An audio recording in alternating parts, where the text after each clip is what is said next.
everyone, it is Monica from Yellow Brick DIY, and today I am showing you how to paint and assemble these awesome Hocus Pocus shelf sitters.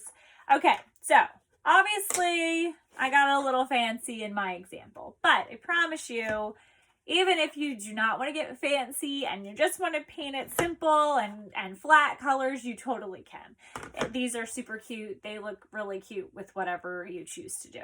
So obviously I'm not going to paint the entire kit with you, but I just wanted to give you a few tips. And I have some example pieces from another kit out, and so I just wanted to take the time to show you. First, I want to tell you that each one of your witches are individually bagged up. So for example, on this particular witch, she has a few extras. Her hair is a separate piece that will get glued on. Her top part of her dress here, this vesty part, is a piece. Her pockets are a piece. These little circles are a piece. And then she has two little rectangle pieces that go on here on her hand. So if you get confused about what is what, she also has her vacuum. If you get confused with what is what, paint each kit, like each witch at a time. Like start with one, and then all of the pieces are here for you. Glue them together, stick it to the side, and then go on to the next witch, because I know this can get like super confusing. So for like sanity reasons, that's probably the best bet for you to go. And then I sent you a picture of them unassembled and assembled, obviously like this, so that you can see what goes where. Quick tip. You don't have to paint these pockets. You don't have to paint these. They have this tint to them already, and so you can just place them on as is, and this is how they look, which I thought was pretty cool. Some of these have some detail to them. So you're going to be using your paintbrush for some of these pieces, like her face here. You can use your paintbrush because you're going to have to stop right here on her neck and her shoulders, rinse the paintbrush off, and then you can add to her orange here, here, and here, and then her vest will go over top. So if you're painting this orange, and this orange, don't worry about getting it on here because that's going to get covered up. Same with this part up here. Her hair is going to go over top and cover up a lot of this, so you don't have to paint the whole thing peach, but you do have to know where to stop so that her hair can line up and you don't see any spaces. Now you'll notice that their lips are scored on. And so on another example here, I just wanted to show you how I paint the lips. I paint over the whole thing with peach.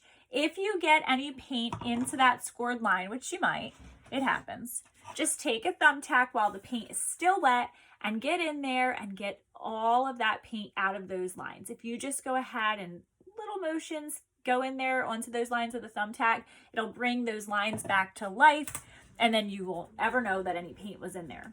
Now I use paint pens for this. I'm gonna bring you down here. I use paint pens. This is Sayar. I ordered these off of Amazon. If anyone wants a link, I'm happy to send them to you, but they also sell paint pens at Hobby Lobby, Michael's, Walmart. If you don't want a paint pen, that's okay.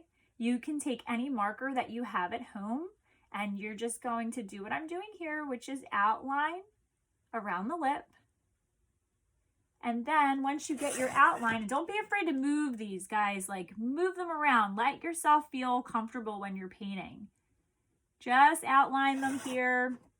And once you have that outline, it's like coloring in a coloring book. You're going to fill it in with this marker. Now you could use a Sharpie. You could use any craft marker that you already have on hand. Just make sure that the paint underneath, like her flesh tone, is dry. That is so important. If the paint underneath of this is not dry, no matter what you're using, it is going to become a mess. The paint's going to start to mix. It's not going to look red, and you're going to have a little bit of a mess on your hands. So just make sure that it is dry. And that's that. You fill that in, and that's how her lips turn out. Now, I did give these girls beauty marks, and so a quick little tip for that as well is I have this embossing tool that I bought at the Dollar Tree very recently, and I know it is still there. And so you can take that. I have a little piece somewhere floating here that I wanted to show you how I use that. disappeared. Okay, well, we'll use it on my hand. You're just going to take the tip of this embossing tool, dip it into your black paint, give it one little dab onto your plate or napkin, and then you literally just give it one dab and you have a perfect circle. It's so, so, so easy. And if you wanted to do beauty marks, that is a really cool tip for a really cheap price, $1 at the Dollar Tree, and then you can have it if you ever have to make eyeballs or anything like that. It's just something cool to have around. Okay, so that is the gist of this whole kit.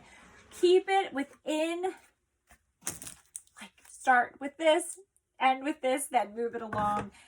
For her, on her dress, I mixed colors. I mixed my red and my purple together to create this color for her vest and her arm. Just a little tip there. For this one, this is pretty self-explanatory. All of her pieces are in her bag, and each stand is with their bag as well.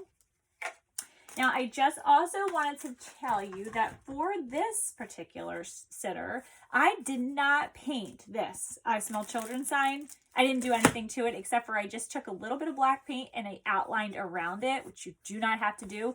This is engraved and this is just as is, and I thought it looked great up against the black, so I just left it like that. So you'll paint this cauldron black. You'll paint all of this green. But then you have a bunch of these dimensional bubbles in this kit.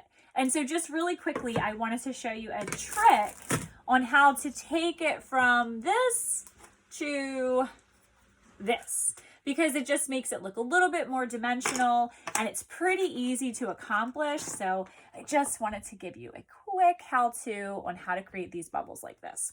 So whenever I'm using a paintbrush, I always wet it a little bit. Don't ever go in with a dry paintbrush. Let it be a little wet, not drippy wet, but just enough where the bristles are damp.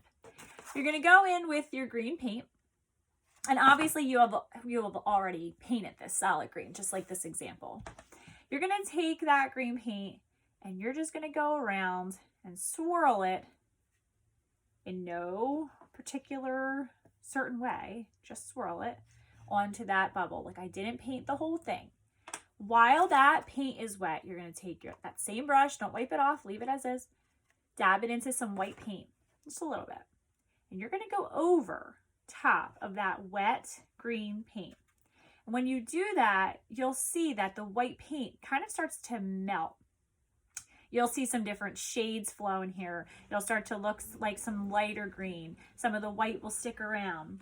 Go back in, grab some green paint, kind of swirl that around. And that's just the gist. You're going to keep doing this until you're happy with how it looks. And it just adds some dimension to that bubble. Now, you can let there be some white along the edge where you don't really melt it in quite as much. Just a few little dabs there, and it brought it to life even a little bit more. You can swirl in the middle here to make it look even messier. But when it all comes together, it just looks way more dimensional. And you see, like, there's just no rhyme or reason. The key is to take that green paint while it's wet, add that white to it, and it really just melts into this really cool looking different color scheme here. So hopefully that helps. And that's the same for anything. Like if you wanted to add some detail to her hair, just grab that paintbrush and add a little bit of white paint to it. If you don't like how that looks, go over that white with some orange. Let those colors melt into each other. And that's a really cool trick on how to add details to all of those kits. Now, on the stands for these, you'll just paint them whatever color you'd like. And you're going to make sure that you get that paint here along the edge. If any of these don't fit snug, add a little bit more paint around here. If something fits a little too snug, just sand some of the paint down. You might have gotten a little bit too much in there. So it's a little trial and error, but everything should fit perfectly, and that's really it. When you're gluing, make sure you don't use too much glue. Feel free to look at the examples when assembling them, and like I said, I feel like if you stick with one witch at a time, this kit will go nice and smooth for you. If you have any questions, please don't hesitate to reach out and ask me. I'm happy to help, and send me your final products. I can't wait to see them. Enjoy!